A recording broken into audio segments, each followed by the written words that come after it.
একজন মেয়ে যার ইচ্ছে ছিল নৃত্যশিল্পী হওয়ার, কিন্তু মাত্র 16 বছর বয়সে তার এক দুর্ঘটনায় একটা পা কেটে বাদ দিতে হয়। এবার বলুন সে কী করবে?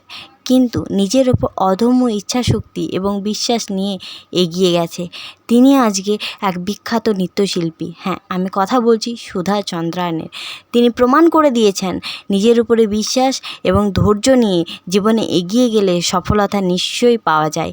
তাই আমি বলবো আপনারা প্রত্যেককে নিজের উপরে বিশ্বাস রেখে নিজের আপ অ্যান্ড ডাউনস পরিস্থিতিগুলোকে ওভারকাম করে জীবনে কিছু করার সুযোগটাকে কখনোই বাদ দেবেন না। হ্যাঁ, কি হয়েছে? প্রবলেম তো আসবেই, কিন্তু আমরা তো মানুষ, আমরা সেই প্রবলেমগুলোকে ওভারকাম করতে শিখবো।